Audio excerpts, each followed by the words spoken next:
তুমি কেন ইংলিশে কথা বলতে পারো না? সবাই যদি ইংলিশে কথা বলতে পারে, তাহলে তুমি কেন পারবে না?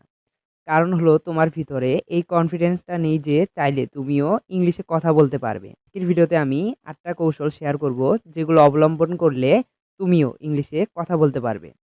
তাহলে শুরু করা যাক আজকে। তার আগে তোমরা যারা আমার চ্যানেলে নতুন আছো, চ্যানেলটিকে অবশ্যই সাবস্ক্রাইব করে ভিডিওটিতে একটা লাইক দিবে।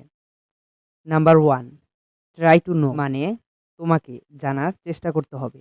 যেমন ধরো, তুমি যদি একজন ফুটবলার হতে চাও, তাহলে সবার আগে তোমাকে জানতে হবে ফুটবল কিভাবে খেলতে হয়, এবং এর রুলসগুলো তোমাকে সেই রুলসগুলো জানতে হবে এবং নিয়মিত প্র্যাকটিস শুরু করতে হবে। তারপরেই তো তুমি একজন ফুটবলার হতে পারবে। ঠিক তেমনই, যেমন ধরো, ইংরেজি অক্ষর কয়টি ও কি কি এবং এর উচ্চারণগুলো কিভাবে করতে হয়। নাম্বার 2, এম মানে লক্ষ্য। তোমাকে লক্ষ্য নির্ধারণ করতে হবে। তুমি ইংলিশ কেন শিখতে চাও? যেমন ধরো, একটি ছেলে ক্লাস 6 এ পড়ে। তার স্যার তাকে ইংলিশে কিছু জিজ্ঞাসা করে, কিন্তু সেই ছেলেটি ইংলিশে উত্তর দিতে পারে না এবং স্যার তাকে সবার সামনে অপমান করে। সেই ছেলেটি অপমান সহ্য না করতে পেরে বাসায় এসে সে ইংলিশে কিভাবে কথা বলতে হয় সেই নিয়ে প্র্যাকটিস শুরু করে। ইউটিউবে হাজার হাজার ভিডিও দেখে এবং সেখান থেকে ইংলিশে কিভাবে কথা বলতে হয় সেই রুলসটা সে জেনে নেয় এবং সে আজকের দিনে একজন টপার ইংলিশ টিচার। তাই তোমাকে লক্ষ্য নির্ধারণ করতে হবে যে তুমি কেন ইংলিশ শিখতে চাও। Number 3, practice. তোমাকে প্র্যাকটিস শুরু করতে হবে। তোমাকে ধাপে ধাপে ইংলিশ প্র্যাকটিস শুরু করতে হবে।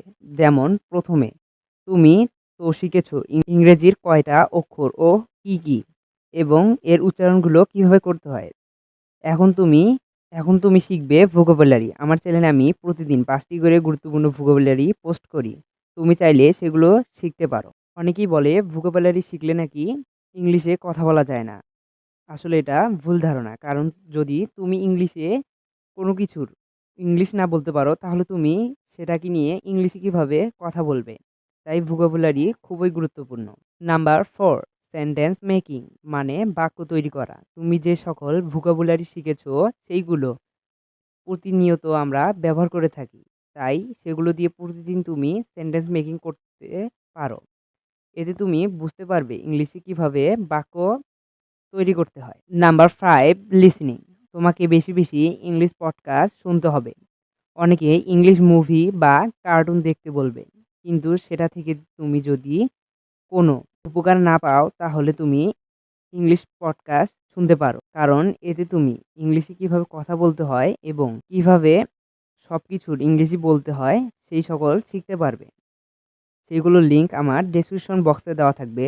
তুমি অবশ্যই দেখে আসবে। Number 6, writing. তোমাকে লেখার অভ্যাস গড়ে তুলতে হবে। এখন তুমি ভাবছো কি লিখবো? তুমি প্রতিদিন সকাল থেকে সন্ধ্যা পর্যন্ত কি কাজ করেছো, রাতে তা খাতায় লিখার করতে হবে। চেষ্টা করবে। তা অবশ্যই ইংলিশে লেখা। তুমি চাইলে আমার এই ভিডিওটা দেখে আসতে পারো। ভিডিওর লিঙ্ক আমার ডেসক্রিপশন বক্সে দেওয়া থাকবে। Number 7, reading. তোমাকে ইংলিশ স্টোরি পড়ার অভ্যাস গড়ে তুলতে হবে। সর্বপ্রথম তোমাকে শুধু পড়ে যেতে হবে। তারপর তোমাকে সেন্টেন্সগুলো বোঝার চেষ্টা করতে হবে। সেই স্টোরিতে কি, কি বলেছে সে সকল বোঝার চেষ্টা করতে হবে। চাইলে আমার এই ভিডিওটা দেখে আসতে পারো। এতে তুমি বুঝতে পারবে কিভাবে ইংলিশে কথা বলতে হয়।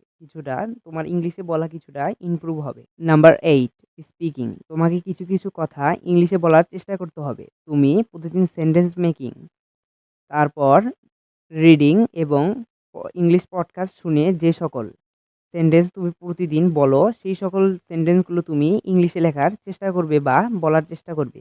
এতে তুমি ইংলিশে কিভাবে বলতে হয় সেটা কিছুটা ইমপ্রুভ করতে পারবে। এই ৮ টা কৌশল যদি তুমি অবলম্বন করো, আমি ১০০% গ্যারান্টি দিয়ে বলতে পারি তুমিও ইংলিশে কথা বলতে পারবে। যারা এখনো ভিডিওটিতে একটা লাইক দেওনি, এখনই ভিডিওটিতে একটা লাইক দিয়ে চ্যানেলটা সাবস্ক্রাইব করে রাখবে। আর এই ভিডিওটা তোমার বন্ধু-বান্ধবের কাছে শেয়ার করবে, যাতে তারাও উপকৃত হয়। আর তোমাদের জন্য ছোট্ট ২ টা কোয়েশ্চেন আছে। সেই কোয়েশ্চেনের অ্যান্সার তুমি কমেন্টে বলে যাবে। Thanks for watching.